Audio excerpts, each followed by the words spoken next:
Folks, if you are just tuning in right now, we are 9-0 today. Every single matchup has been a 3-0. We're going to find out if that is about to change. This is our final first round of matchups. This is our final matchup in the first round of matchups. My name is Rich. I'm going to be your host. I am joined by Pika, Healing Stat, and Jelly to actually cast all of the action. It's going to be Cloud9 going up against Prismatic. We got to take a look at what we expected to potentially see in this series before we jump to break, and now let's actually deep dive what we expect to happen. Healing Stat, what do you think we're actually going to see as far as compositions go with these two squads? I think there's a very good chance that we're going to see a mirror here. I actually, a lot of people had, M2KC, had Method Orange as the #1 North American team. I actually, ever since watching practice, still thought that was Cloud9. So even though we've seen 3 very dominant European victories, of course, channeling the energy of Zico a little bit since he couldn't join us here today, super happy about that in terms of like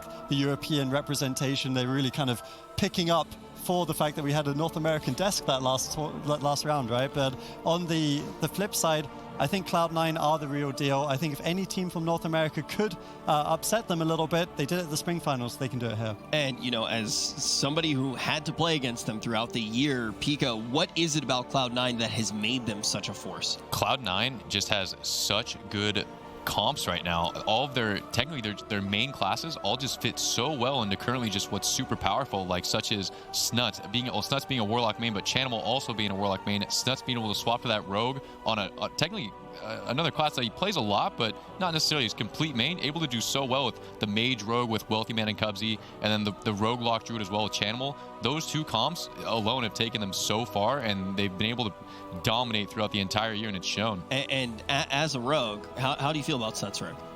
I've honestly heard some people hate on the Snuts Rogue, but I feel like he's nuts. Like I think like everything he does is super solid. His damage is always very high, consistently landing good interrupts, always stunning at the right time, never just out of position or anything.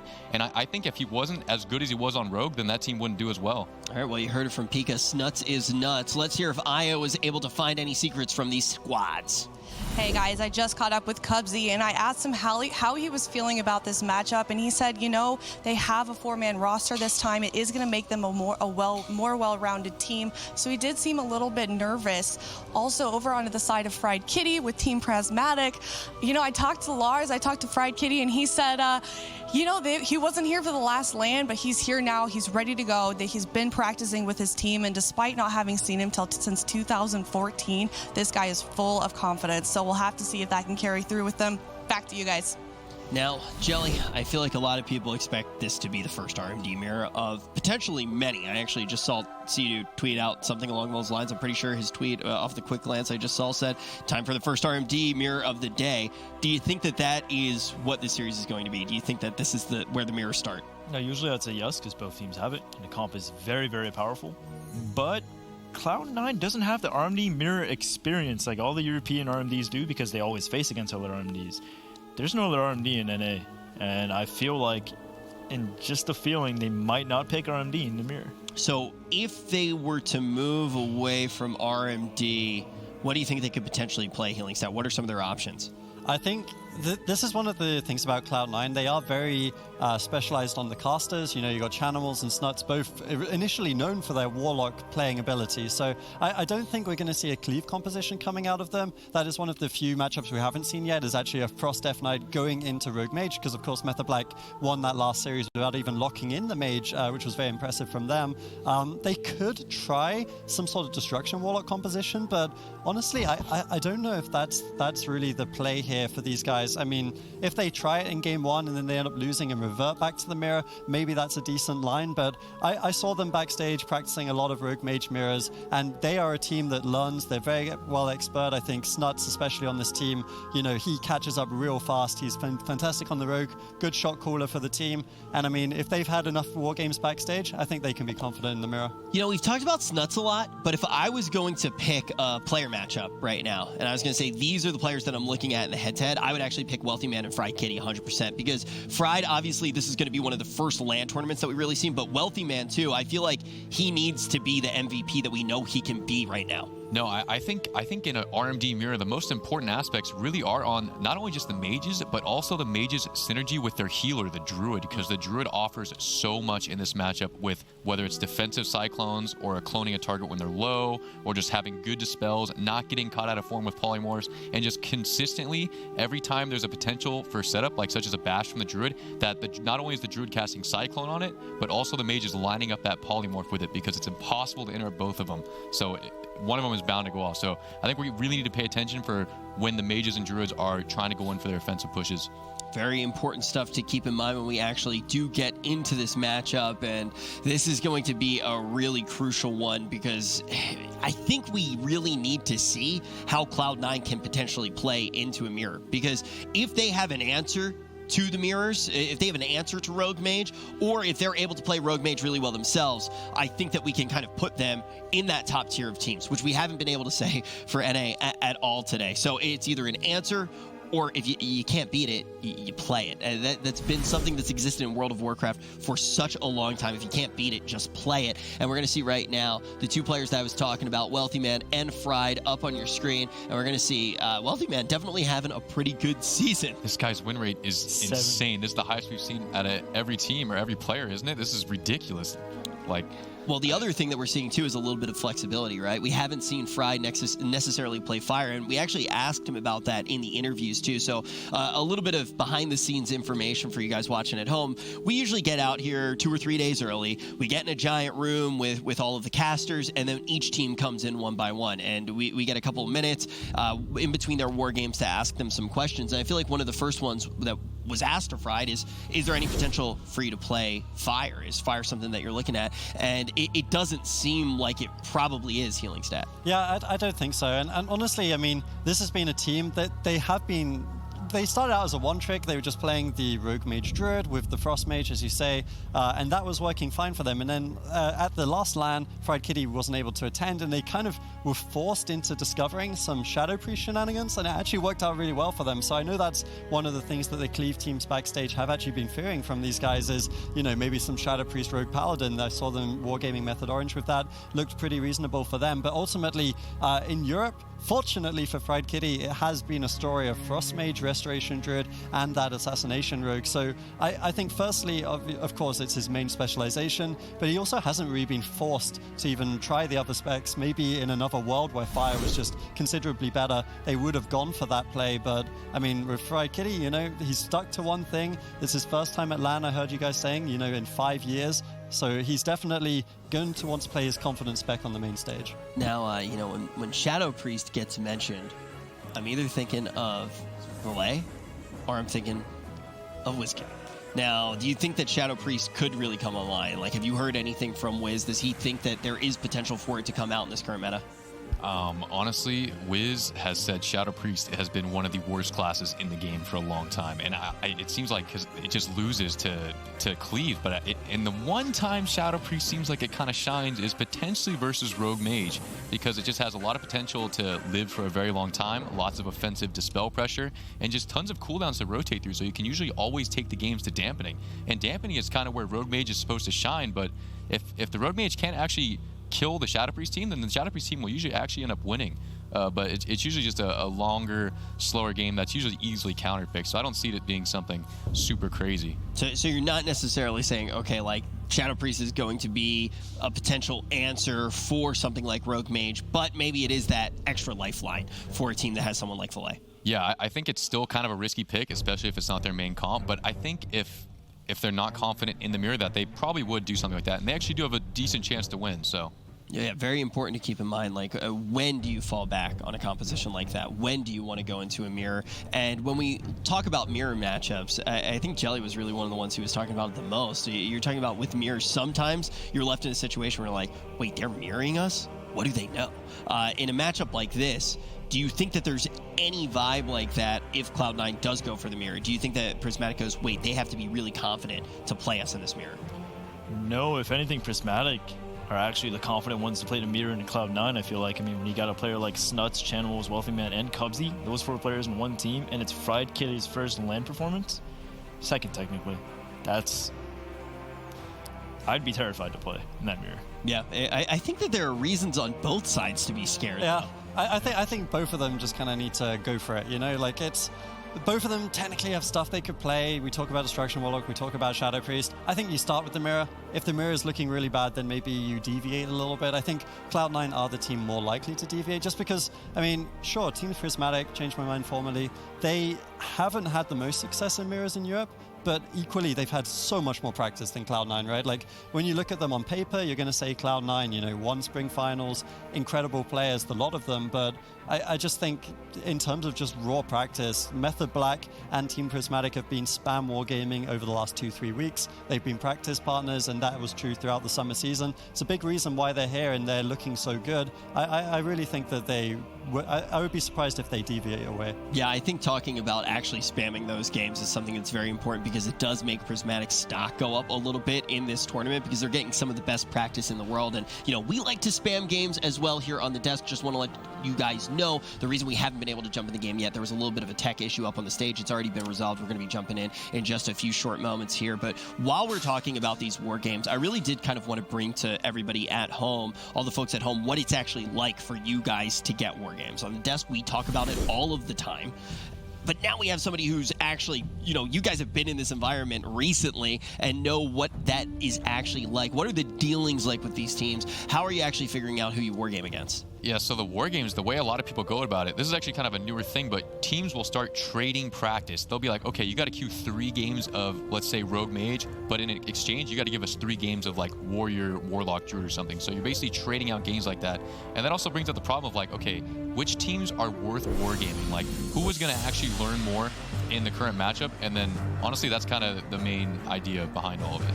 Ooh, all right, we're about to get into the Grand Arena. It's going to be a very interesting matchup. I actually just saw on my super special screen that we saw them leave the arena very quickly on the side of Method Black. They're going to be remaking that one, but no spoilers. No spoilers. I'm not going to tell you guys which comes in. I was about to say it, and then I was like, oh, wait, I think they're actually going to remake that one. But yeah, this is going to be a little bit spicy. We got a Tapatio situation going on here, but let's actually one more time really hit it on the head with these war games. We were starting to talk about it, and then we thought we were going to have the action. When you talk about Prismatic having the best practice, Jelly, how confident do you think this team is actually going into this? I mean, like, you played against Method Black. You saw Method Orange with a potential answer, and Method Black still able to take them down. Do you think Prismatic is really firing on all cylinders? You could be as good as comms all you want, but by the end of the day, if you don't know a matchup, you don't know a matchup. And I think Prismatic has that huge advantage in your toolkit. Okay, that's something that we're going to keep in mind as we finally do touchdown in our blind pick. There it is. Chanimal going to be coming in on the Warlock. Warlock had a pretty rough start to the day when Thugonomics was just absolutely torn apart like soft bread. Is Chan going to be able to change the way of the road for Warlocks? Or are we going to see Team Prismatic get an early victory and have Europe just ultimately not drop a single game? We find out in just 5 seconds. So this is very, very interesting. Cloud9, the first thing we can take away from this is, of course, they're not running the mirror. They've instead opted for the composition that saw them be so dominant in the spring season, that Mage, Warlock, Druid composition. And I mean, I saw them wargaming backstage. Sometimes it looked really good, sometimes it didn't. It's certainly a matchup that most people consider favored towards the Rogue Mage Druid, but Cloud9, when they play this composition, there's something about them, Jelly. I think it's just the fact that Chanimal's and Wealthy Man's synergy is so insane that if there's ever a point when they're in trouble, the Warlock spams Fear, the Mage spams Polymorph. There's not really a point where things get really hectic until Dampening, which usually favors the MLD. But in this scenario, I think the Rogue Mage is actually favored in Dampening. I mean, with the Mortal Strike effect, Blind, like big cooldowns like Vendetta and Smoke Bomb, I think it looks pretty scary that Cloud9 picked this in the Team Prismatic. Yeah, certainly it's going to be very interesting. This will be telling of the series. When Cloud9 won, every single European team tried to kind of match them. They tried to play Mage Lock Druid. You know, Diabolos literally added Warwick to their roster to try emulate what Cloud9 did, but they just couldn't. Cloud9 were standalone the best Mage Lock Druid in the world. Now we're in a bit more of a Rogue Mage Druid meta, so if Cloud9 can still win here, they will truly prove themselves to be the best team, and they have so much damage in the early game. In Infernals come crashing in. Acrolol's taking a lot of damage. I mean, Polymorph on the Welcome to stop the pressure from building up. A full kick on the Chanimals to a full kidney. Looks like the pressure got reset pretty hard. This Infernals, but Chanimal's not really able to cast her. And he still has his Trinket. He's going to hold on to that so he can get deeper into dampening. There's an orb out by Wealthy Man, actually. And Wealthy Man and Chanimals, notice how they're just playing in the open of the map. Generally, when you play a Wizard comp, you stand in the open to force the other team to come out to you, and then you're able to do all your damage and crowd control. Yeah, certainly this is the thing for the Mage Lord Druid. They want to kind of draw the game out, play in the open spaces, get their damage going. That was the Infernals, and quite honestly, Team Prismatic did such a good job of mitigating a lot of that incoming damage. That's supposed to be such a scary moment. Destruction Warlock, of course, did get, I believe, a 6% overall damage buff as well since the summer season. So certainly that's one of the reasons why we have seen it kind of picking up back into flavor here. Shadow Fury comes in, they're trying to get damage, but Mimpoike evades it, able to deny the stun, keep his team stable, and Cubsy doing something that he has been so good at doing, resetting, looking for the drinks. Mimpoike will start to fall a little bit behind on mana here, though his team has some counter pressure. Chanimal forced into the Iron Bark. The big thing I think you want to keep note of is the fact that Cubsy's team has a Warlock, which has a pet.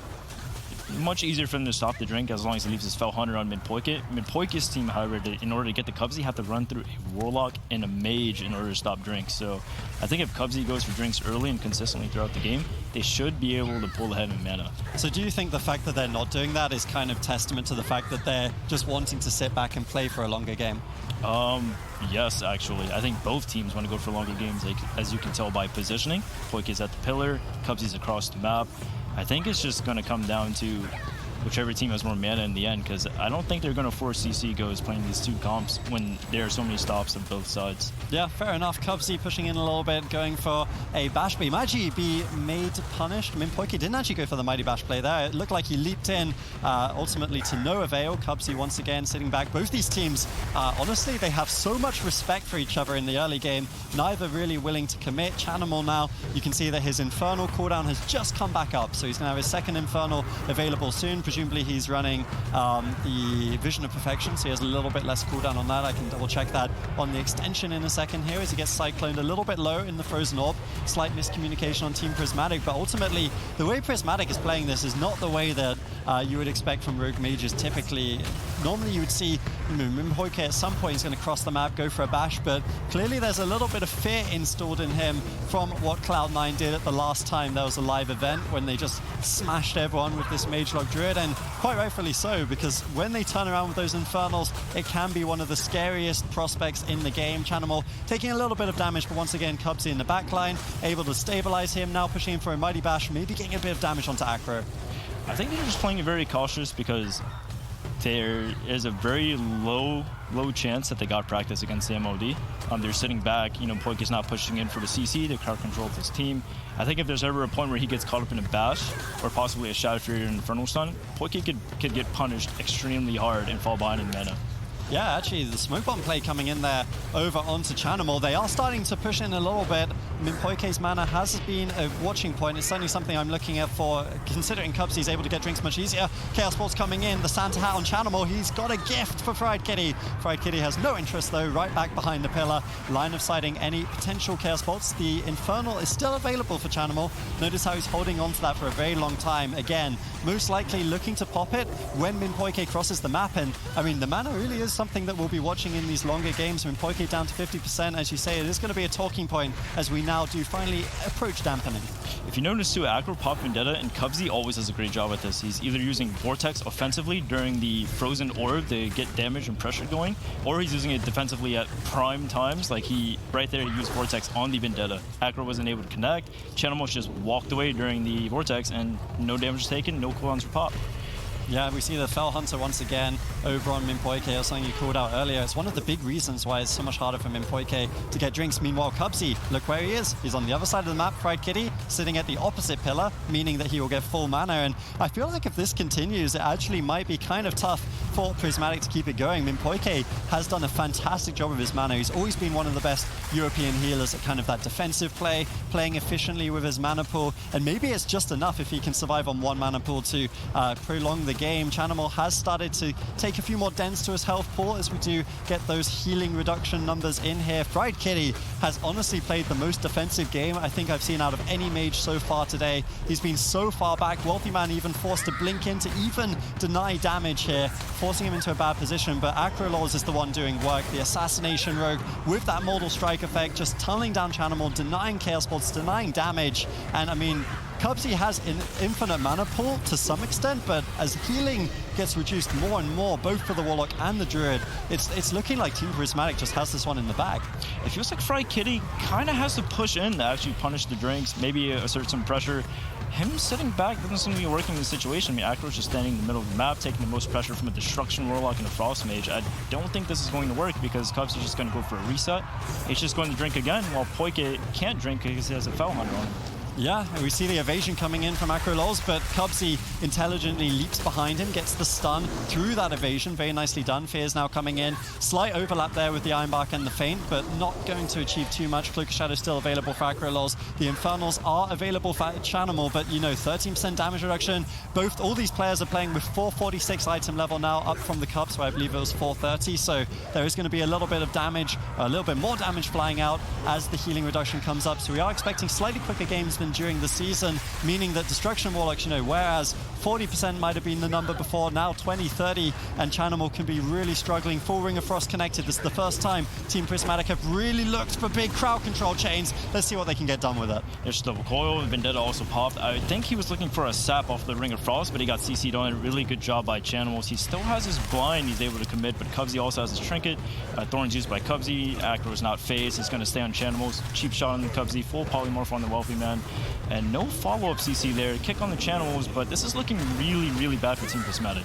I think for Team Prismatic, though, they're just kind of playing the stalling game. That was the Infernal. Now Smoke Bomb comes in. Chanimal desperately trying to hold on to the unending resolve. A Frozen Orb is chucked out by Wealthy Man to deny Minpoike's drinks, but Minpoike actually did sit down for a little bit. He's back up to half. 20% dampening is going to be a tough point for Chanimal to contend with. Cubsy uses his trinket there, trades out for the blind. Fair exchange, but the longer this game goes, you know, Fried Kitty still has both his Ice Blocks. Acrolaw still has the Cloak of Shadows, and Chanimal is, I mean, he's being unrelentingly pursued in this situation.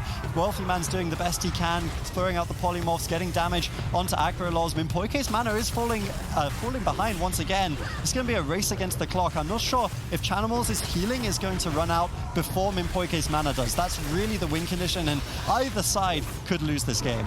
I mean, Cubsy's doing a really good job playing offensively with the Feral Affinity, something that we've seen from another North American Druid, Gorecki. Cubsy's also really good at that. Acro dipping dangerously low, full counter storm him in Minpoike. Maybe a Cloak of Shadows has to be traded. Feint up by Acro. He should be okay because Ironbark is still available. Full Bastion to Acro. Actually, there's Ironbark, and this is really scary right now. I mean, he might have to trade the Cloak. He actually prevents it by just topping him. Fried Kitty stuck into Fear. I don't know. I feel like the Rogue Mage is actually favored in Dampling just because of Wound Poison. If this gets too far into Dampling, I swear they'll turn this around. Yeah, it's such a race. Minpoike has about 20% mana left, but Acrolaws crucially still has that Cloak of Shadows. Of course, Cloak of Shadows makes you immune to magic damage, and guess what? There's quite a lot of that on the Wizards of Cloud9, so Chanimal and Wealthy Man will have to force that out before landing the kill. Fried Kitty caught up in a polymorph. Minpoike once again looking for drinks, but Wealthy Man is all over him. Now full Fear connects, potentially Sheeps to follow. Is Fried Kitty going to be able to deny? He's in position to do so. Well played by him. Counterspell, though, onto Minpoike, denying as Cubsy once again pushes in for that bash. Now crowd control is available, though. You can see Minpoike leaping in. Cubsy expertly evades that, but now bashed. Full Ring of Frost to follow. No trinket available for 8 seconds. Chanimal's in trouble. He doesn't. Blind's actually up in 2 seconds. He's just going to get the trinket from pressing blind, I believe. Shadow Fury on him in Minpoike, Sheep on her Fried Kitty. Wealthy Man is doing an incredible job CCing his counterpart, Fried Kitty. Fried Kitty is actually not able to assert the pressure, but it still seems like, as you can see, Minpoike is catching up in mana, even though Cubsy got the 2 drinks off earlier in the game.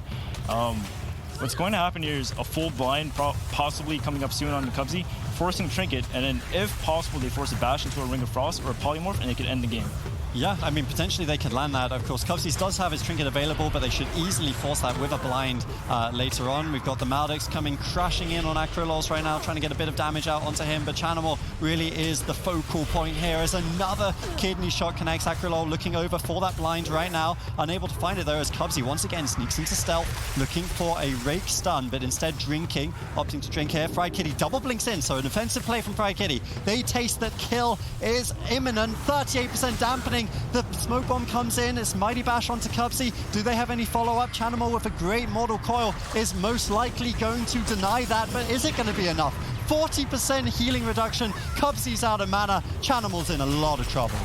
Destruction Warlocks are terrible in the dampening. This is not looking good for Cloud9. Beautiful Cyclone and Chanimal to try to revert the pressure. Now, Acro actually dipping dangerously low, just Wealthy Man alone. He might have to use a Cloak of Shadows here. Oh, don't be greedy. There's a counter spell on the Chanimal. It's really good on the triple Shadow Fury, potentially. Infernos does come out right there. And Cubsy still has his trinket, Acro still has his blind. I'm not really too sure why he's holding it, because if he gets the trinket, he could punish that. We're really deep in the dampening, 1 CC chain, and it's over for Cloud9. Yeah, Acrolow's actually traded out the Cloak of Shadows, and a cheeky little classical play of him, if you will. He used the first aid there as well, just to give himself a little bit of healing in these deep depths of dampening. But honestly, Cloud9, they've started to recover here. Cubsy got a big drink. North America looking good in this series. Acrolol, no Cloak of Shadows, Minpoike low on mana, and Chanimal somehow, some way, still has any resolve. Acrolol's might just fall, uses the Vanish defensively to escape. I thought personally that Rogue was going to be a really tough target for a Mage and a Warlock to tunnel, but they might win this race. A beautiful Vortex from Cubsy denies the Shadow Step from Acrolol. Now Chanimal's going to have free reign, 45% dampening. There's no recovering from this. And if they don't find a way to turn around here, in exactly 1 minute, Chanimal is going to have his Dark Soul and his Infernals, and you can't pillar an Infernal. Once it's at the pillar and you're just deep in the dampening, it's extremely hard to heal through, especially with Minpoike's mana right now. Acro using Feint, no more Feint available, no Vanish, no Cloak of Shadows, Minpoike dipping dangerously low, no Skin, no Iron Bark. There's nothing. There's a Bash on the Cubsy. He's going to try to go for a Hibernate, but Cubsy obviously shifting that. Wealthy Man stuck in a Polymorph. Shifted over to Cubsy, but I don't know if this is going to be enough to revert the pressure. Yeah, they're going for the Maldic play. This is the all-in. Chanimal recognizes and respects. Very nice. Unending Resolve at high health. Now a counterspell over onto Minpoike. Acrolols cannot afford to be caught in midfield, so uses the Shadow Meld, but now he's caught up in the Bash. And surely Cloud9 expertly chokehold, and they tap out Prismatic here in game 1. And that's the first game North America's been able to win all day. Is this going to be a composition, though, that you think is a confident answer, Pika, to take down Rogue Mages? Man, I think the MLD is, it can go either way. When the game gets to that deep of dampening, any team can win. And I really did think Prismatic had the upper hand the entire game. It was just that last, like, 2 minutes or so, just Acro, when he decided to step away and use that Cloak of Shadows behind the pillar, I think that was a huge change in the game there, because all of a sudden, Acro can't sit out in the open because there's a huge risk of dying. Cloak is the only button that will save you at this point in the game. And the composition of Cloud9 is so scary, because the way they're going to kill the Rogue is the Druid is either going to bash them or go in stealth and open with the pounce with that Pharaoh Affinity stun into a Mortal Coil, into a Shadow Fury, and that stun rotation is eventually what can kill you, and also the Thorns as well. And I just think that Cloak was the biggest problem there. You know, the other thing that's in my mind when I'm looking at the Warlock player, there are just so many things that could go a little bit different in that matchup, and you don't have Unending Resolve in that situation. And you could actually see throughout the entirety of that, yeah, Poike is tapped, but you look on the side of the Rogue, and he's got Vendetta. When is he going to go in? He's trying to play around. Ultimately, they finally do pull out that Unending Resolve just off the merit of 46% dampening, or however deep in dampening we were, that you don't even need to use that major cooldown to get it out. But to hold on for it that long is not something you're going to be able to do reliably as a Warlock. The question is, do we see Cloud9 now need to change anything up at all, Adrian, or do you think they're going to just keep locking this in? I mean, for Cloud9, this is something we saw from them a lot throughout spring, where they would just say, hey, I mean, we're not swapping until you beat us, right? And even sometimes where they got beaten, they would stick with the Mage Lock and think, hey, this is our best composition. We can still play that better. We can execute perfectly. So I think for them, they stick with it. And I do want to really... say what you said, because for Chanimal, I think he played that game perfectly defensively. There's a lot of Warlocks that would have used their unending resolve at different points in that game. He was 30% health several times. He had Vendetta on him several times. He could have traded out much earlier. And then more so, the fact he used it at 100% at that moment in the game was so important, because that was the last chance for Prismatic. It was a Maldic push with the Vendetta, and he immediately respected that, gave them 0 openings. And I mean, this was a really, really clean performance from Cloud9. If they can just win this tournament as Magelock Druid, then I don't know if there's any stopping them even at BlizzCon. I mean, before I was even involved on the desk, when I was just watching at home, Chan has just always been the GOAT. Like, and straight up, he has always been the GOAT, and you have him on a LAN environment, and every time that we don't see him playing for his team, we're like, wait, where's Chan? You should put Chan in. He's an absolute monster on LAN. He always overperforms, and now in his first game of the day, we're going to see that. What's he like to play against on LAN? Because I feel like he just gets away with just crazy things that you wouldn't expect. I mean, this is the guy that you're like, oh yeah, like he might randomly just play Affliction and kite everybody all over the map for 72 hours and manage to rot somebody down. Like, what's it like to play against him at LAN? Well, online, he plays with, I think he's from Australia. He's like 300 MS. He comes to LAN. You go from 300 to almost near 0 and just destroys everybody, every single LAN he shows up to. My fear is that was somewhat of a struggle against this RMD. And no offense to Prismatic, they're clearly not the best RMD of Europe. I don't know how the matchup's going to go against a team like Method Black or Diablos. I think that's very fair, right? But for North America to be able to pull down one round, let North America. Let's let us have one round. But yeah, I do think it's funny. When you bring up the ping, it's almost like in the anime when you train on that mountain and the air is like a little bit thinner, and then you get to land and like the leg weights drop off, and all of a sudden it's Brock and the shonen is. What do you think? What do you think about Chan? I personally hate fighting Chanimal on LAN. This guy is already so annoying to fight at home because he's a Destro lock, so he's sitting in the middle of the map. He misses half of his kicks because he's got 300 ping. I mean, he lands a few more here. Okay, I'll give him that. But basically, like this guy is doing more damage than every single Warlock. He never wastes his defensive cooldowns ever. He is always standing in a position where his teammates can consistently help him and set up kills and also peel for him. And he's just so solid all around. And I swear he never has a bad game on LAN. There's never a game you look at Chanimal and it's like, man, what was that guy doing? It's never that. It's always like, wow, like I can't believe he's still alive, or I can't believe he's setting this up, or I can't believe that he landed that Chaos Bolt, or things like that. Yeah, a lot of times you're just left there and just stunned at what he's able to do. Now on hook point in much closer quarters, Adrian, how does this composition actually fare? I mean, I'm very curious what Prismatic's going to lock in here. I kind of hope that they still lock with the Rogue Mage Druid, but honestly, for the Rogue Mage Druid, normally it's the longer game that we expect them to win in, and Peekaboo said it during the post-game, that for a long time it looked like that game was going really, really well for them. Maybe on the smaller map, Akro can kind of step to pillars a little bit easier, maybe hold on to the Cloak of Shadows in deep dampening, but the way that last game went, it seemed like such a clean victory for Cloud9. There were a couple of outplays, when they forced the Cloak of Shadows, obviously was one of them. Also, there was a Vortex from Cubsy that stopped Akro getting his final Shadow Step push, which was an incredible play. It's such a good one. But I'm actually not surprised by this. Team Prismatic, they didn't have a good first game there, and Vilai on the Shadow Priest, he was the reason they were so successful at Spring. I actually thought if you played this composition, you ended up on the desk. I thought that was what happened if you played this. That was very unnecessary. These guys know something we don't, I think.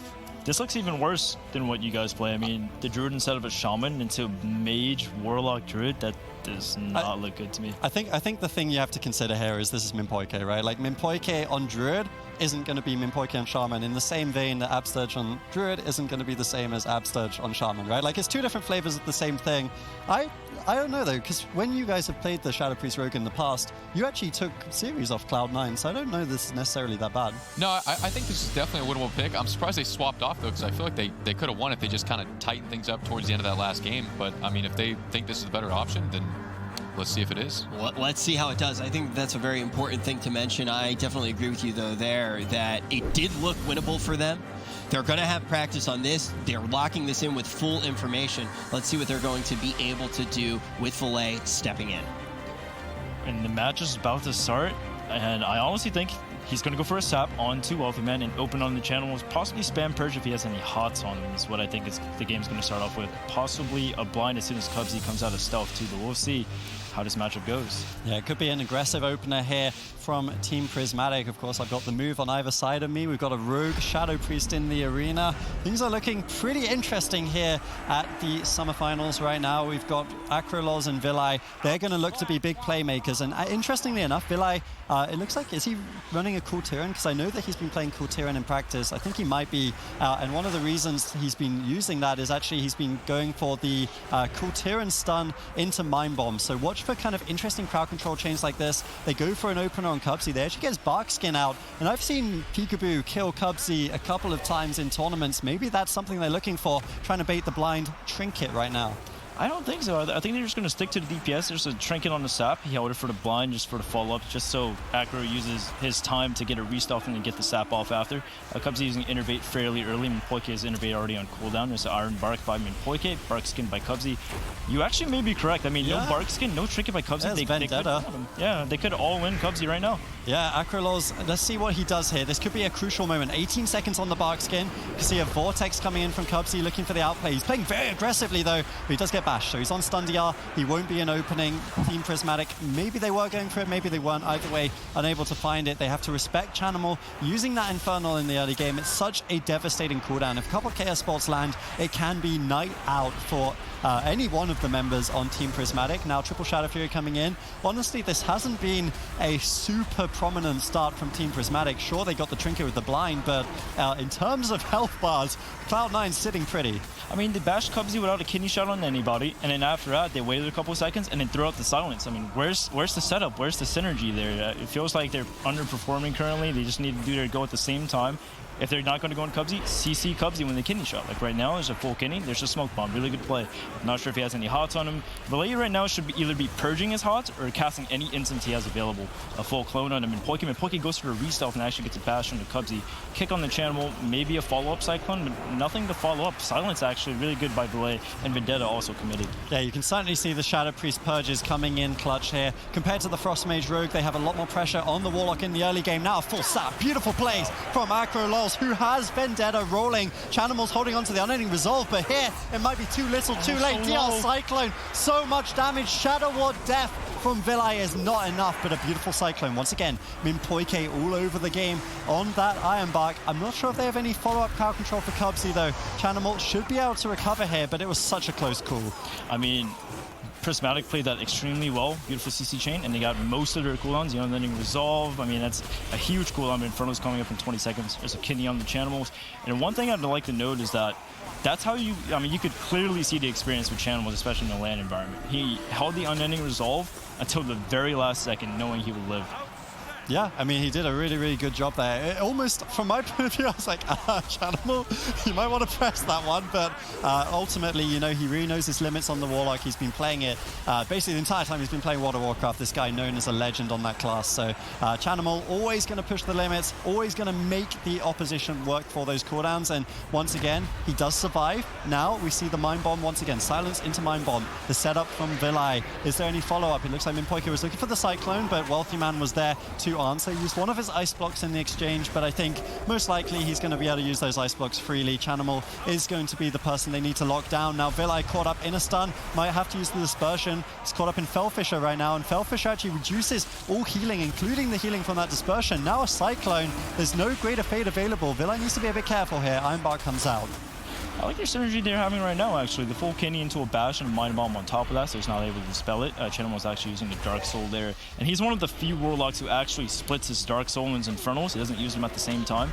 He generally uses Infernals whenever he's in a dangerous situation, or if they're deep in a dampening and he knows he has a win condition. Both Innervates coming out by both of the Druids. Vilai, no Disperse, not really a scary situation. He has Trinket and Life Swap. Acro actually caught into a stun right now. Cubsy going aggressive with the Feral Affinity. Full blind on the Cubsy, Trinket by Cubsy. And this doesn't actually seem too bad for Prismatic, even though they had a rough start in the beginning. Yeah, I mean, both teams are kind of stable right now. Mana, 70-ish% for both healers, so neither of them are really worrying as we do approach dampening in 30 seconds here. Acrolos taking a bit of damage, but, you know, he's got the Cloak of Shadow, he's got the Vanish, so he's going to be just fine here, barring some sort of miracle. Cloud9, they have kind of stabilized in this one. Maybe they were thrown for a bit of a loop by the Shadow Priest pick, but they shouldn't have been, because Vilai is truly one of maybe the best Shadow Priest in Europe right right now, so he has been someone known for this comp. They played it at Spring, took impressive series then. Now another Mind Bomb connects over onto Cubsy. Kidney shot on Chanimal. He trinkets out of that one. Acro actually went for the Vanish Sap off of that Mind Bomb and was unable to find it, so a little bit unlucky for Acro there. That Sap could have led to quite a devastating crowd control chain. He might have pulled the trigger on Vendetta if he'd landed it, but now Vanish, was exchanged. That was also the Cloak of Shadows. Great crowd control from Cloud9, denying Acro from landing that, and he was a little bit late to the play. Now he doesn't have any defensive cooldowns. He doesn't have any defensives, and also a thing you want to take note of is that his Vanisher's blind are on different cooldowns now. I mean, if he blinds Cubsy, Cubsy doesn't have to be afraid of the follow-up sap after the blind. I mean, he might even be able to hold his trinket and then save it for a more dangerous time. Valet caught up into a polymorph, trying to get the BT cast out. And a lot of times, if you ever see Valet locked out on or his Shadow School, he's just going to sit there and spam the spell to try to rotate the pressure. Yeah, certainly. That's one of the strong points of Shadow Priest that we've seen a bit of a resurgence as a bit of a counter pick. It's just because you can spam the Purge on the Discipline School as opposed to Shadow, so it's a little bit harder to stop a Shadow Priest from being useful. This is a big play from Acro, who's actually able to land the sap there off onto Cubsy. That's going to force on any resolve, and since Dampening's starting to stack, on any resolve force at this point in the game is actually pretty big. Cubsy did exchange it for a drink, so once again, it's going to be similar to last game. Team Prismatic are behind on the mana pool, but Cloud9 are behind on the defensive cooldowns. It's going to be a race against time. Mimpoike's caught up in mid-map in a full bash, not using the bark skin though. There's no offensive cooldowns created by Cloud9. Now a full blind onto Cubsy, and as you said, there's no sap to follow it. He sits through. Very nice read. Yeah, exactly. And Chanimal's stuck in the kidney shot. Not a scary kidney shot at all. He has Iron Bark available if he has to, but there's no pressure going out. I believe Valet probably doesn't have too many dots out currently, considering he has to deal with 2 interrupts from Chanimal's and Wealthy Man. Full kick on a Valet. This isn't really a dangerous situation for either team currently, but it can go either way. Hopefully Acro waits to use his blind when he has Vanish. He's able to follow up with a sap, and also force a trinket, Mind Bomb on the Cubsy, kidney on the Chanimals, maybe into a fear. Into a full sap, actually. Very well played by Acro. Yeah, very nicely played by Acro. These guys have been on point with their crowd control chain, and this could be devastating. Full kick, followed up by a bash on Cubsy. There's no unending resolve. Cubsy does have Trinket, but he doesn't want to trade it out on small crowd controls. Mimpoike actually leaves the gap, enabling the Iron Bark to come through. Potentially crucial mistake there by Mimpoike, leaving a gap in his own crowd control chain. Now Chaos Bolts coming out, trying to put out counter pressure. Cubsy stabilizes, doesn't have to use his Trinket. Chanimals is back up as well, so suddenly Cloud9 are in a pretty good spot. It's always interesting to me, Chanimal, he's such a fun guy, he's the scariest Warlock in the game, and yet he's playing an almost topless Dwarf with a Santa hat, so he really is such an interesting fellow. Now we see the stun on the Trinket. Mimpoike in trouble. We've seen this a few times. The Infernals come crashing in. Mimpoike does respect it though, trades out his cooldowns and survives. Valet's locked out in Shadow. He's not necessarily out of there yet. He's still half HP, not able to top himself. Trades the Tranquility. Valet counterspelled again, so he's going to sit there and spam the spell, which you can see him doing right now. Mimpoike does recover. He has no cooldowns left, so he needs to watch his positioning. Valet does not have life swap. I mean, he does have life swap, but no trinket to follow it up. So if they could somehow CC Valet and catch Mimpoike in his stun, he won't be able to do anything about it. Yeah, certainly. I mean, Mimpoike he's running right now. He's on defense, and as the Restoration Druid, you want him to be playing aggressively. You want him to land those Mighty Bashes because they won't find kills without it. He still goes for the play. Great from Mimpoike. Happy to see him still confident in his offense, and that is something that Team Prismatic will need. We're at 21% dampening. Healing reduction coming in for both sides. But Mimpoike, it's a similar story to game one. His mana bar, his blue bar, meaning he won't be able to heal much more because that bar is almost extinguished. 23% dampening. All 3 targets are kills potentially for Cloud9. There's no Cloak of Shadows on Acrolos either. Void Shift is available, but as their health bars start to rot down, of course, life swapping isn't going to do as much. Cloud9, they're so close to winning this one. If Chanimal can keep rotating, he has the unending resolve back available. If he can use that well in this game, and he's going to use it now, they could definitely take this one and lead the series 2-0. I feel like Team Prismatic is kind of forcing this go to get the unending resolve because they know they're very far behind. He sapped the Trinket. Chanimal's dipping dangerously low. Full silence on the Cubsy. But Acro's stuck into Polymorph and Poike is stuck into Fear. It's just Valet soloing Chanimals right now. They're going to do it. Wow. Oh my goodness, dude. The sap on the Trinket from Acro, and then Mimpoike pushed in. Chanimal feared him, but it wasn't enough. Team Prismatic tie it up with the Shadow Priest Rogue. And yeah, the Shadow Priest is ultimately going to pay dividends here. You're looking at Chanimal. He's a Live Lord throughout the entirety of the matchup.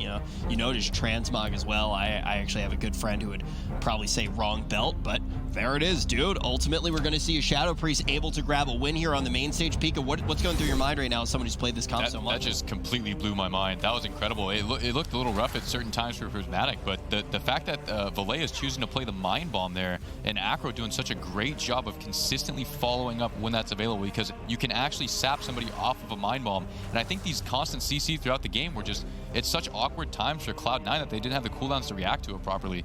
And it's really hard, and especially the sap on the trinket at the end of the game there. I think that was actually just enough time for that silence to come off cooldown, and unfortunately, there's just no cooldowns left to keep Chanimal up here. Jelly, do you think we can see this composition more, not only in this series, but just in the tournament in general? In all honesty, possibly with the Paladin, but not this exact composition. I think they have this exact composition ready just to counter the MOD. Okay, that's something that I think is very important to keep in mind. We're going to be jumping to a quick break here. We're going to have our first tied series of the day. It was all 3-0s before this. Let's see what happens when we return.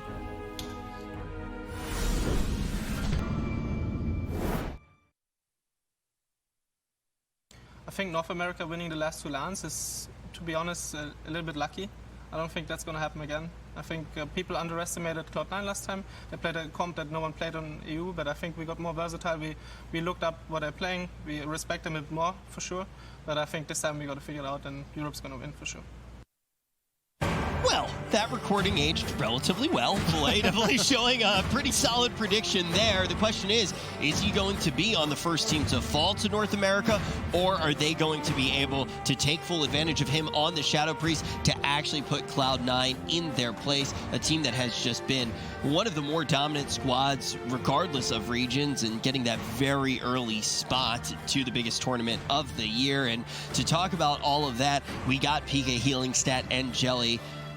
Do we think that they can lock it in blind? Can they lock in the Shadow Priest blind, Pika? I mean, honestly, if they lock in that comp again, then Cloud9 is most likely going to go for that Mage Rogue pick. And I feel like Mage Rogue is just advantaged in that matchup, especially now with the new essences and the higher eye level. And I think that's why that first match was so important, winning that blind pick for Cloud9 there, because they're going to have that 1-game cushion, because it's a best of 5, so it's the first person to 3 wins. And it seems like Prismatic is either Shadow Priest Rogue or they're the Mage Rogue, and then Cloud9 has the lock Mage or the Mage Rogue as well. So they're kind of all like sort of even matches, I think. I gotta bring it up. Yeah, you hear from the players that it's going to be just all Rogue Mage, and we're going to see a few Death Knights sprinkled in, and ultimately we've already seen a lot of diversity, and we're still relatively early in the day. This is about the halfway point. I believe we have 8 series today, this being the 4th one. I actually just did math correctly, but the question is, are they going to be able to lock in comps correctly? And we are actually going to see Chanimal on that Warlock yet again, and it's going to be the RMD coming out on the side of Prismatic, who is going to tip this series in their favor. Yeah, I think this is a smart pick from both sides, to be honest. Prismatic, they got outpicked in game 1, but still the Rogue Mage Druid, I think, has a better win percentage into Cloud9's Mage Lock Druid than the Shadow Priest Rogue Druid would into the Rogue Mage. So I think for Prismatic, locking in RMD blind is the smart play, and I think this is a matchup that they should be able to win. I think other Rogue Mage Druids here would be able to beat this Mage Lock Druid from Cloud9. If Prismatic can clean up, they had a really good game for about 90% of the last one, and then they just kind of tripped at the finish line a little bit. Acro getting outplayed a bit by Cubsy. If that doesn't happen here, I could definitely see Team Prismatic taking the lead in this one. Yeah, I was actually speaking to Raikou, the Mage of Method Black, and he actually told me himself that when he fights Cloud9's MLD, it's easy as that. They have to swap immediately, and I don't know, he was also saying something along the lines of beating them in mirrors, so I mean... Raikou says a lot of things. That's one thing you learn. I don't know. I do agree though. Like, I mean, I saw some of their games and they were whitewashing the Mage Lock Druid. So I definitely think there's a reason that Cloud9 literally stopped playing this comp in North America, right? They started playing the Rogue Mage Druid themselves because M2KC was beating them, Colo was beating them on Rogue, you guys were beating them the move as well. A lot of Assassination Rogues were causing issues for Chanimal and the Warlock, and hence Snuts became the MVP for Cloud9. He brought out his Assassination Rogue, looked great on it, then their Rogue Mage Druid started to take control. But here, clearly, Team Prismatic, you know, this is one of the ways Europe is disadvantaged, right? We don't have a Mage Lock Druid of the caliber of Cloud9 to practice against, meaning that Team Prismatic, when they are thrown this composition and saying, hey, we're back with the same thing we won spring, it's looking pretty good for them as they get Minpoke low once again. I don't know if you just saw that, but I think Wolfman actually just offensive ice blocked right on top of their team. And then Prismatic runs behind the pillar knowing that they got Ice Block. I wonder if they want to make Wealthy Man a target, possibly. Dark Soul popped by Chanimals, but he gets corroded on it. Iron Bark by Poike, Vendetta committed by Acro, and Iron Bark also traded by Cubsy. I don't think there's going to be any pressure as of right now, but I want to see if they actually do punish Wealthy Man for that offensive Ice Block. Yeah, it certainly could be an option for them.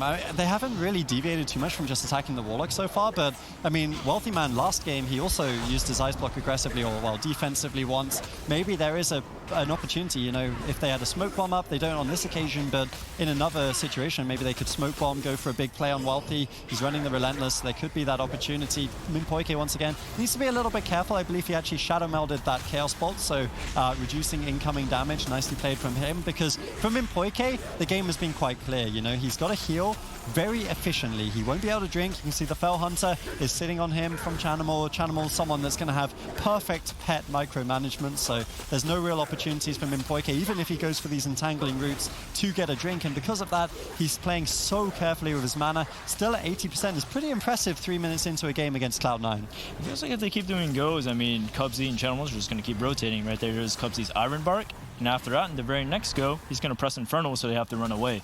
And as long as they keep rotating like this, they should be fine with Wealthy Man constantly sheeping, Polymorph on the Cubs, or Counterspell on the Cubsy, Polymorph on the Wealthy Man. Full Kitting the Channimals, really good setup by Prismatic, but Minpoike gets counterspelled, leaving Fried Kid the free cast, but he gets polymorphed on it. Really good plays by Wealthy Man. Yeah, Wealthy Man has just been such a stellar performer. I know we've had this conversation of who's the best mage. A lot of names have come up, but in North America, certainly a lot of people were saying Wealthy Man. This guy has just been a superstar, and moreover, he's been playing with Cubsy for such a long time. I believe these guys actually represented Cloud9 back in 2015. I remember playing against them. Roasties was on the team back then, and they were also a top caliber Rogue Mage Druid back then. So these guys have been top of the game for a very, very long while. We see the Ring of Frost coming in, but Chanimal able to deny it, using the Mortal Coils once again, shutting down Prismatic, and this has been the story for Cloud9. They just kind of choke their opponents out of the match. Acrolol's unable to get uptime right now, being snared and slowed by Wealthy Man on that Frost Mage, and Chanimal has good distance. He's able to get out his damage, and it's very impressive the way that they play it, considering that no one else has really been able to replicate this. Yeah, I agree. I mean, it's just how good they are on their main classes. Wealthy Man's a mage main, Chanimals and Cubsy are on their mains, and they're both, or all three are just incredibly insane at those classes. Full Blind and Cubsy gets a trinket out the way. Honestly, even though Minpoike is a little bit behind in mana, in a sense, Prismatic is winning, because once again in dampening, Rogue Mage has bigger cooldowns to force kills in dampening, or Wound Poison, Blind, Vendetta, Smoke Bomb, Icy Veins. I mean, there's just so much that Cloud9 has to try to heal through, and it's not really possible when you get too far into dampening. Yeah, certainly. I mean, that is what Prismatic's playing for, right? If Minpoike can keep his mana as high as he has been, then even if Cubsy has a 100% mana bar, Prismatic only needs to survive to play for that late game condition, or seemingly that's the case. Certainly in game one, it obviously ended up favoring Cloud9 regardless. Minpoike actually went for a push there. He used his Mighty Bash, went for the Hibernate play, but I don't think Fried Kitty was quite there with the reversal to land the sheep when Cubsy shifted out. So once again, Prismatic getting shut down by Cloud9. Cloud9 have had such a good game. Even Thorns, they're using Thorns, you know, against mages normally you wouldn't be recommended to run that, but they know if he Kleptomanias, then he can use, let's say, Overgrowth or something and take value away from that Kleptomania. So Cubsy just so good at recognizing the situation, looking for another drink right now. Minpoike is pushing across the map, but he gets caught up in a fear, presumably going to get stunned off that by Cubsy. Nicely played. Acrolol's taking a bit of damage, does want to hold on to that Cloak of Shadows, given it is his one immunity against this composition. He should be fine without the Cloak. I mean, he has Iron Bark up still if he even has to press it. I don't think he has to. Cubsy doing an insanely good job with positioning. If you notice, Fried Kid and Poike are going to run around together a lot, try to basically essentially mage Druid on Cubsy, as in cast Polymorph, Bash, and Clone at the same time. And Cubsy just going on the opposite side of the map saying, hey, I'm just going to go for a drink over here. You can chase me all you want. My mage and my lock will peel for me and just kill you if you chase me. Yeah, certainly. That's kind of what they're playing for. I mean, Cubsy he really understands the maximum limitations of Mage Lock Druid. He knows he can afford to be aggressive and then go for something. Akra actually going for a cheap shot with his Vanish there.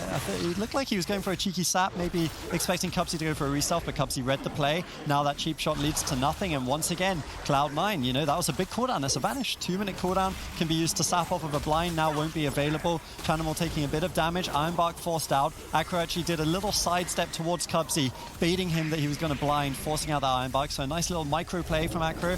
The Russian Rogue doing such a good job here on the international stage.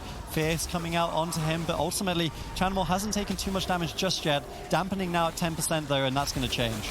I mean, even if he was going for the sap, shouldn't Fried Kitty be able to follow up on the cheap shot and be able to be in line of sight? I feel like their synergy's not really there right now. Vendetta being committed by Acro. Acro dipping dangerously low, actually. He has to press Feint, and he still has his Cloak of Shadows that he might have to trade. I mean, I don't think Feint's going to be enough there. He's caught in a half Death Coil.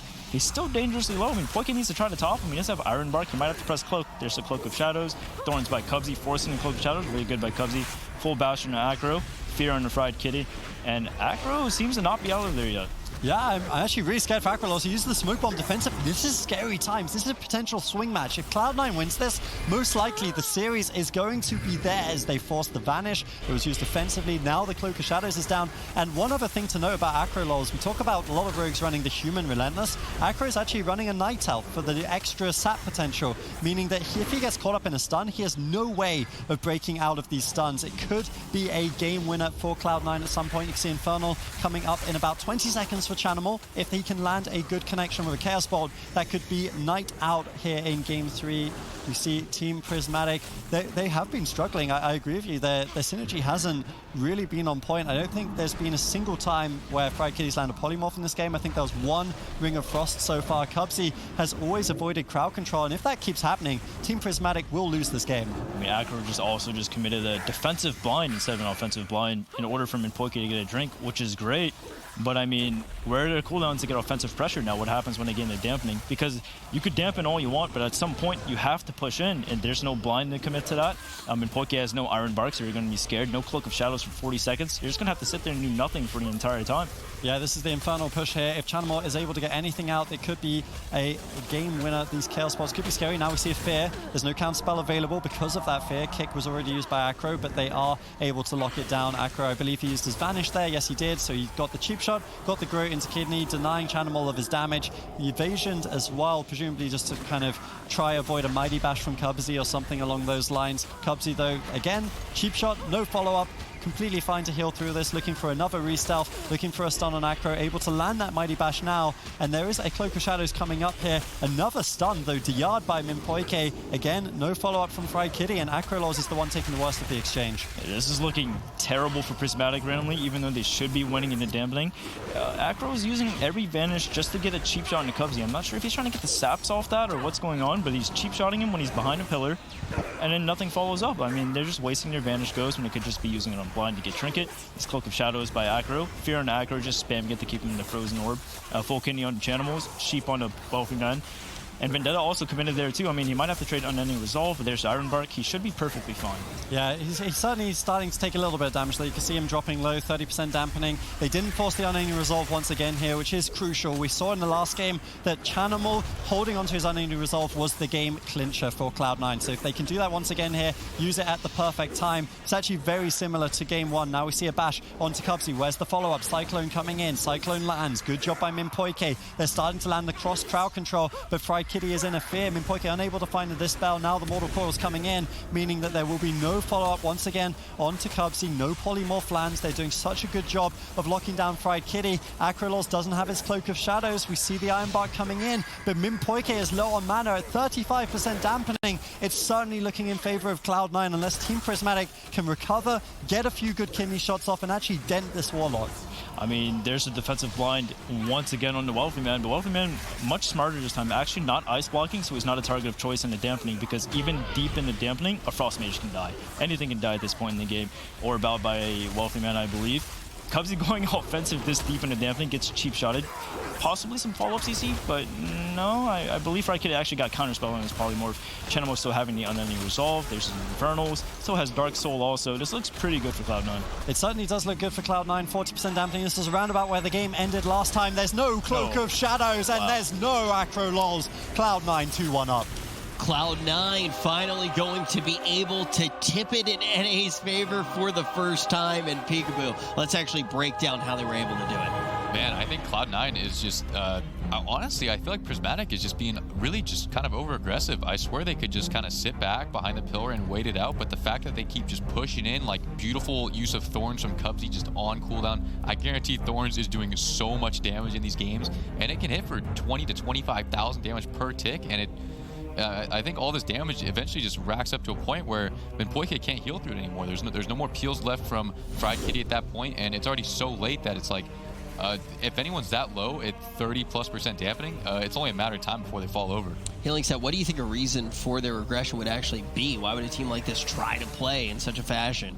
You know, with Team Prismatic, they're an interesting one. I think when things are going well, they're fantastic. But when things aren't going well, sometimes they start to play the blame game, get a little bit frustrated. And I'm wondering if that's starting to happen in these Rogue Mage Druid games, because honestly, they know they should be winning this matchup. I think all of them came in with the expectation that they have the advantage in this one. But I mean, they're going for the plays. They're always getting shut down. Maybe the kidney shot isn't the same time as the Mighty Bash, and Chanimal sneaks in a Mortal Coil. It's just not there so far for Team Prismatic where it should be at this level. Do you think that maybe part of the problem might be some inexperience coming in on the side of Fried now that he's at his first LAN in, 5 years? It's tough to say, to be honest. I mean, it's been such a long time. Of course, this team, they've been so good on the Shadow Priest Rogue. They've even won a game in this series with the Shadow Priest Rogue, but it's not going to take them the whole way. For Fried Kitty, I mean, I do think he has something to prove here at this event, given how well his team did at Spring without him. And I don't think he's proven it just yet. I think for him, he needs to really, as Pika said, he needs to recognize his win conditions. He's got to play better against Wealthy Man, deny more of that damage, because it's so easy right now for Wealthy Man to seemingly solo Acrolos. Considering Chanimal is locked down the entire game, I don't think it should be that easy. And moreover, if they need to play even more defensively, maybe they should start using Kleptomania on Thorns and stuff like that. There's definitely things they could change. So definitely some tweaks. I do want to ask Jelly right now, do you think that there is any chance, though, that Prismatic goes for the comeback using the Shadow Priest? I think possibly for their counter pick, but not their last game. I think the last game might come down to an RMD mirror, if anything, or if they win, actually, they'll just pick MLD again. But MLD is one of those comps where if you play well, like at a decent level, you're going to get destroyed. You can't just play at a decent level, but if you play at the top level, you destroy MLD as Rogue Mage. I've seen it. I've seen Method Black completely destroy and just dismantle Cloud9. And then when a Rogue Mage, just a tier right below Method Black, plays against them, I mean, clearly they're just getting destroyed. Yeah, very important to keep in mind. We're going to see some of the same compositions across a few of our teams, but there is somewhat of a tier list, essentially, when you do start to line them up against each other. I want to ask right now, though, Pika, what do you expect to see as we are starting to get the maps locked in and figuring out these compositions? Right now, Prismatic is probably thinking here that if they're going to play the MLD again, they most likely want to try that Shadow Priest Rogue, because especially when the games are a bit long and everything, people kind of get stressed out, and it kind of makes your decision-making process a little bit more difficult than if you were all kind of level-headed coming into something fresh. So even if it's not technically a better matchup, I think we're all pretty set that Rogue Mage is definitely a better matchup into this than Shadow Priest Rogue. But if they won as it before, they'll probably try that again. But I think that last game, if they do end up winning a Shadow Priest Rogue, will come down to them. They need to figure out how to win as RMD versus MLD. Very important to keep in mind, especially when we are kind of looking more and more as to how this is actually going to play out for the entirety of the tournament, because you have to be thinking right now stakes, folks. I mean, this is obviously only halfway through today, but when you think about the big picture, we're going to figure out two of the teams, the top two teams from this tournament, will actually get their spots at BlizzCon, and then the rest is going to come down to those qualification points. And when we look at these teams, Cloud9's in a very different place than Prismatic. Prismatic now have actually decided to go back to Valet, but for everybody who maybe hasn't been able to follow all of the standings and doesn't know all of the teams that have made it through to BlizzCon, Adrian, what are we really looking at here? Well, certainly Cloud9 are in the best position, right? Because they won the first finals, meaning that they locked themselves into BlizzCon. And that's also good for North America, because it means the boys, who are now known as the Gosu crew, they've also locked in their spot just because they're second on points behind Cloud9. Now, for Europe, it's been a little bit more difficult, right? Method Black locked in their spot with a completely dominant year, like an insane year, once again coming out from them in the online cups. But, I mean, now that Europe's had such a good upper bracket, I actually believe mathematically a second European team is locked in, although we don't actually know which one, because Cloud9's the only team left in the upper bracket and they've already locked themselves in, right? So it's starting to look a little bit better for Europe here, but this is the event that we've been waiting for throughout 12 online cups, 1 offline finals, because there's 2 out of the 5 spots that go to Europe and North America are determined here, and that means heartbreak for 3 of these teams. Yeah, I mean, you definitely can look right now and say it's looking good for EU, but if Cloud9 goes on an absolute tear, for example, and then if we actually see somebody like Method Orange to have a really good run in the lower side of the bracket, we could, in theory, still have an all-NA affair right now. Cloud9 has kept that hope alive, even though it is a small hope. It is definitely a small hope because you're putting all of your cookies in one cookie jar here in the Cloud9 cookie jar. So right now, when we are seeing the Shadow Priest actually being the pick, what does that signal to you? Because I'm trying to look more into this than just the pick itself. Like, is this showing any tension going on with the team? Do you think that this is showing that maybe Fried isn't as confident? I like to try to kind of look into what's happening when we have a player who hasn't played as much LAN. I thought maybe when they swapped to the Shadow Priest Rogue that it might have been because, man, they probably thought they weren't playing as well as they normally are. And then this is absolutely a comfort pick for this team because Valet known for playing Shadow Priest for all these years. So I think it's a great thing to fall back on. And I think it's a great choice for the team because they're having success with it. And Valet, no stranger to LAN, right? Like, this is the guy that's kept this team in very good positions when they're in bad positions. When they show up to a LAN and they only have 3 players, all of a sudden he's winning matchups that they shouldn't be winning. Valet is a seasoned veteran and definitely somebody you want to have on your team, but is that going to be enough to extend this series? Are we going to see Cloud9 be the first North American team to pull down a series win for the day? Yeah, I mean, Valet is someone fantastic to have on your team. I can speak from personal experience. I played with him 2015. Actually, he was the one that saved us against Jamili's team. He played so well in a semi-final of BlizzCon back then, and he's been at BlizzCons ever since on different rosters. He played with Radapie a couple of years back. Now he's here with Mimpoike looking to lock in his spot once again, and he has been a superstar. Every time he's come in, you know, spring finals, summer finals, he's done well. So far, it's his Rogue Mage Druid that's let him down. We see Villi once again going for an early play, and his crowd control in the last game was just exemplary. He always landed, you know, a cool Tyrion into a Mind Bomb, a Silence into a Mind Bomb. He's the one to watch here if Cloud9 aren't to just take this series 3-1. Yeah, I mean, his setups are just beautiful, and he's very level-headed. Even if they were down 2 games right now and they didn't have a single win, he seems to always just play at the same pace, never worse, and he just has that land experience. I don't know. Shadow Fury on both Acro and Valet. Chanimal's not really in trouble. They traded Innervate by Cubsy, but I mean, Poike still has his Innervate, stuck in a Bash, Fear into Acro. I think Valet seems to be the target this game. Yeah, certainly he's going to be the one under pressure. He's doing a good job just kind of line of sighting here. Chanimal does have his offensive cooldowns up. This is the Infernals and the Dark Soul, so any Chaos Bolt would sting just a little bit for Team Prismatic, and they're going to respect that, avoid it. Now we see the Silence into the Mind Bomb once again set up. Cubsy maybe used the Shadow Meld off camera there to avoid the Mind Bomb, or maybe Villi wasn't quite able to land that one. Either way, Smoke Bomb respected with the Iron Bark. Chanimal should be able to recover here as Cloud9 press on in the game.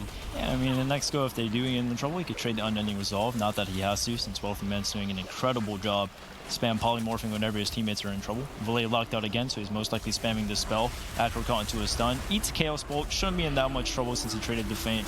And, yeah, I mean, until dampening, like I said, this matchup should not end anytime soon unless one of the teams mess up. Yeah, certainly it's, I think the thing prior to dampening, it's kind of like the setup, right? Like, you can definitely go into dampening in good or bad stance, and one of the big things is going to be the mana pool on Mimpoike. Mimpoike actually getting caught up in a polymorph right now. Acrolaw's therefore trading out both the Evasion and the Cloak of Shadows, maybe trying to avoid a stun from Cubsy. Another Silence Mind Bomb combo from Villi, trying to get damage onto Chanimal, reverse the pressure a little bit, but Mimpoike has been caught up in crowd control for quite a while, now able to land the Mighty Bash. Good crowd control chain, using all the diminishing returns that are available to Team Prismatic here. Chanimal dropping low, Ironbark's able to sneak through once again though. Villi actually quite far out of position, getting polymorphed. Good identification from Wealthy Man, reading the fact that there was no Dispel coming in and exploiting it. I mean, pressure by Prismatic seems to be much, much higher this game. I think it's due to map pick. The last map they picked was Ashman's Fall, and that map is big enough for Cubsy to just do ring around the Rosie and just have Fried Kitty and the Rogue Acro chase him across the map. But here, there's nowhere Cubsy can run. I mean, Cubsy just has to eat the CC by the Shadow Priest as soon as it's up. He has to eat the Silence Mind Bomb, you know, and the Kidney. He has to sap on the Cubsy right there. Fear on the Acro. Kidney on the Chanimal is actually maybe forcing out the unending resolve, but no pressure. I guess no dots out, but Valet actually gets counterspelled, so he's not able to apply pressure. Yeah, I think Cubsy's been doing a really good job. Like, that was a blind sap. He recognizes that he can't just default trinket every single time there's a blind because, I mean, Mind Bomb into Shadow Meld sap, for example, is another crowd control option. There's so many good ones for Prismatic, and therefore Cubsy, he's trading a little bit more for offensive cooldowns rather than trading for just, you know, blatantly for the blind, which we see a lot of Druids doing. So that was the Vendetta. He actually Shadow Melded the Mind Bomb there once again, so really nicely played. You can always time that, of course. You can Shadow Meld while silenced as well, so it's another way the Druids can avoid that crowd control chain. Ultimately, though, mana's still looking great from Impoike. They still have a lot of defensive cooldowns. I think that this game is still looking pretty decent for Prismatic. If they can dent the Warlock so much before dampening, dampening's going to be very scary for Chanimal. I mean, dampening is the Lock's greatest fear. I mean, it's the reason why any Warlock team generally loses, and you never really see a Warlock die before dampening. It almost never happens. He still has unending resolve 4 minutes into the game. Faint by Acro. Acro not really a target as of right now, though. Gets a re-stealth off, possibly looking for a sap on a Cubsy. Goes for a cheap shot instead. Garrode on the channels, maybe a Mind Bomb off that. Really good Mind Bomb. To a full silence, I believe, but he gets counterspelled, so he's not going to be able to follow up the Mind Bomb with a silence. Yeah, they won't be able to land that on this occasion. Therefore, of course, Cubsy, Chanimal just recovering. I think both teams kind of sat down for a drink there. Cubsy, you can see, back up to full mana. Impoike still sitting around 80. So as dampening starts, neither team's really going to have too much trouble with their resources. Acrylols, this is actually a Maldek push. You can see he's dropping very, very low. Cloak of Shadows is available. He's trying to hold on to it. Uses the Battle Master. You can see the icon there on his frame. Villi even throwing out heals, you know, shield, life, leap of faith. So many different buttons being used by that beautiful Kultiran Shadow Priest there. Villi now caught up in crowd control. They're pushing again, but those fears might deny the Mind Bomb. They do manage to sneak it through, but Cubsy reads the situation, trades out the Ironbark preemptively, and once again keeps Cloud9 tip-topped off as we approach dampening. I can't even imagine what Prismatic's comms were like at that point of time where Acro dipped so low. And I think he was around like 5%. He jumped off the ledge, and you can see Poike trying to get to him as he's getting spam sheathed and spam feared. Speaking of, so full CS on him in Poike, not really any CC followed up on that. Poike is just going to top Acro, but that was a really dangerous situation they were just in.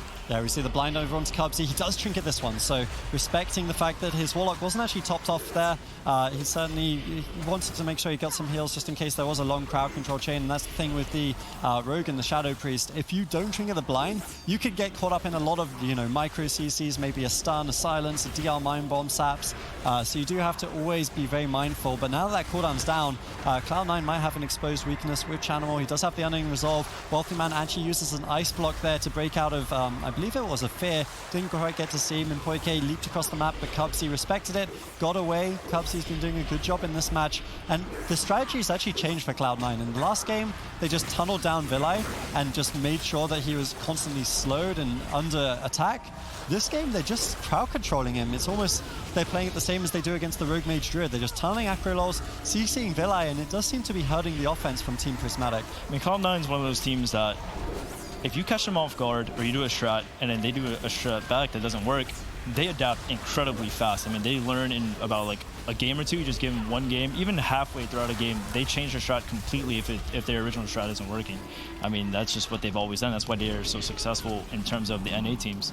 Yeah, and I mean, it's working for them here. Certainly, I haven't really seen too many openings for Prismatic since they started just shutting down Villi. They recognized that this guy was kind of popping off, and they have no interest in that. They want to make sure they win this series, pull one back for North America here at the Summer Finals, and Acro's therefore changing his strat as well. He's going for a kill on Wealthy Man. Wealthy Man did use one of his ice blocks earlier in the game to keep Chanimal in it, and this is the second ice block. Do they have the Master Spell? Chanimal denying it with fears. Very nicely done. That was a scary moment. Only 13% dampening, and Cubsy's still not able to top off his mage. Yeah, Wealthy Man, I think a little bit too cocky using offensive ice blocks against a rogue Shadow Priest there. Now he has none. But from my experience going into Frost Mage just early in the dampening, it's a bait. He's not going to die right now. Possibly 30-40% in the dampening he'll die. But Ice Barrier is a pretty strong spell. It's a strong spell, but it does have a dispel for Villi as well, right? Like, I I don't know. I think they should keep going on Chanimal. I think they will get baited if they attack Wealthy too much, but now that he has no ice blocks, suddenly he has to be a bit more careful, right? So it was definitely a good push. It was actually a nice Ursul's Vortex from Impoike, sucking him out of line of sight as well. So really nice play, and they do have the smoke bomb coming up in about 20 seconds. So certainly Prismatic, if they do want to go for a mage kill, they could do so. Blind on Cubsy, he's not going to trinket out of that one. Once again, Vilai, look at the crowd control. He's not playing Relentless. He has to play Trinket for his Void Shift, or at least that's what he feels like, meaning that he is just sitting through a ton of crowd control at the hands of Cloud9. Acro taking a bit of damage here. Impoike should be able to easily heal through that. Where's the kill? That's what we're looking for. It's once again Kidney Shot over onto Chanimal, but Acro dropping so low. He does have the Cloak of Shadows. Is he going to survive the stun? Uses the Battle Master, gets Cyclone low. Cubsy all over the place. That was a beautiful Cyclone low. If he could follow up another Cyclone, there it is. He still has the Cloak of Shadows, which he might actually have to commit because the Ironbark fell. Poly on the Valet. Valet not able to use the life swap there if he has to. I'm pretty sure he has to trade out the Cloak. There it is. He still has Feint after the Cloak and Vanish coming up in 4 seconds. No blind though. Smoke bomb on the Wealthy Man. Wealthy Man maybe caught into the Kinney. Wow, beautiful CC by Chanimal, stopping that go actually. Orb on Acro. They're both just going full sap off the mud. Wow, he saps the Trinket actually. Garrote on the Wealthy Man. Wealthy Man could go down here if he follows with more saps. Kicks on the Wealthy Man. Bash on the Cubsy. Does he go down? Just a little bit more damage. Shadow Word Death. You hear Valet screaming in the back. Dark Soul by Chanimal. Chanimal's doing the best he can to possibly kill this, but Wealthy Man's in so much trouble. Yeah, but Acro as well. Acro's actually getting caught up in the Chaos Bots. Doesn't have the Cloak of Shadows. I cannot believe the Wealthy Man is alive now. That was so incredible. Acro lols once again. Child's play against Cubsy. The double sap on the Trinket 2 times in this series. But Wealthy Man slithers away. He's able to barely stay alive in this one. And because of that, that was the all-in from Prismatic. Cubsy doesn't have his Trinket for the blind though. 20 seconds on that. That could be a big opening. 30% dampening. Cloud9 match point. If they win this one, they will advance to play against Method Black. Acrolol's Cloak of Shadows is not up for a very long time here, Jelly. He's still in a lot of trouble. I mean, I think they have to get the kill on Wealthy Man in 1 minute. I mean, the Ice Block and Cold Snap is coming up. Wow. There we go. Wow. Ends up falling, and Cloud9 have done it. They've beaten the European squad. And in style as well. I mean, man, not even breaking a sweat right now when we do take a look at them, but it was definitely close, being absolute live lords there and coming out on top. And once again, this just changes things a lot. When you actually look at the way that the upsets happen and the way that it impacts the bracket, anything that we were thinking about the tournament at this point, I think is just utterly unimportant. We're going to have to reassess absolutely everything. But first, let's not get carried away. Let's look at how it happened, Pika. Wow, yeah, that was a lot going on really quick there. That went from insane for Team Prismatic as Acro getting that CC chain follow-up with the sap and the sap on the Trinket, especially forcing that ice block earlier when he did decide to switch targets with that Vendetta. But unfortunately, they just got a little too carried away here with this aggression, and Chanimal and Wealthy Man able to turn that around with just great kills from Wealthy Man, sheeping everything, spamming out those Novas. Perfect position by Cubsy, able to top his team up just enough, and Chanimal securing the Chaos Bolts for the kills. I actually looked away for 1 second because I looked over at Cubsy and I was like, oh, Cubsy's the one in the CC chain. And I look over and Acro is just dead. He's just on the ground. That's insane. It's one of those scenarios where I don't think that was necessarily what we expected in that game, but Cloud9 was looking strong throughout that series. Healing stat, what do you think they're going to be able to do with the rest of this tournament? You know, I mean, we say that, you know, Method Black's going to be able to beat their Mage Lock Druid. I'm not 100% convinced. We said that last time. We said that last time we were here, Rich, and Cloud9 ended up winning that tournament, so I'm not confident. I said from the start that Cloud9, out of all the North American squads, as a European myself, they're the one I'm the most scared of. I was scared of them at spring. I'm super scared of them now at summer, and I think Method Black needs to pay them that as well. Okay, so let's just say, you know, I agree that the two teams that you just mentioned are probably the scariest teams here. They've showed that in their regions, right, as far as point standings are concerned, and you know, they already know that they have nothing to lose at this point. They already are going to be able to get that ride over to BlizzCon. Do you think we actually have a scenario where the top 2 teams are already qualified squads, Healing Stat? I think there's a very good chance. Right? There's been a lot of consistency this year. It has been a long year, and it has been about being consistent across multiple metas, and that's why teams like Cloud9, you know, one of the top mage locks, but also one of the top rogue mages, right? They've been able to swap it up. If it was another meta, I'm pretty sure they could, you know, adapt to that as well. Method Black, definitely you can say the same of them. I think there's a very good chance those are teams in the top 3. I'm really watching on the other side Dabalos as well. I said it from the start. I think they, in this specific meta, are a team to watch. They also did well at the Spring Finals too. So I think those are the 3 teams that I'm really watching in this tournament. I think we've kind of talked a decent amount too of the idea of actually having people that perform better at LAN, and those are some of the names of people who get to a LAN and they do actually perform. But let's actually jump down to the main stage right now and hear from somebody who has been able to perform on that main stage. Hey, you guys, I'm here with Chan. Congratulations on that win. You guys lost that game 2. What does your team do to stay positive so you can pull off a win? Well, since we won blind pick, we're pretty comfortable going into the series.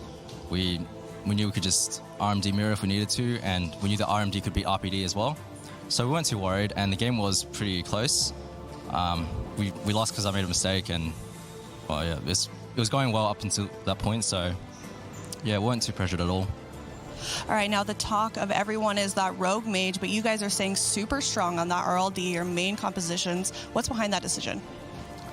I mean, on NA, there aren't really any Rogue Mage Druids that play. Our team is the main one. So getting those mirror practice, it's not like, we're not as practiced as all the European teams are. They consistently have Rogue Mage mirrors. And MLD is one of our strongest comps. It's triple main, and I don't think there's a European team that plays it to the level we do, so it's always a good comp to play. Now you guys have already secured your spot to BlizzCon. Does that take any pressure off of you guys today? Yep, I mean, we're just here for fun basically, just for the prize money and to have a good time. As long as we don't do too poorly, we're happy, and we're focused on BlizzCon, so. Awesome. Okay, well, thank you so much. Back to you guys at the desk.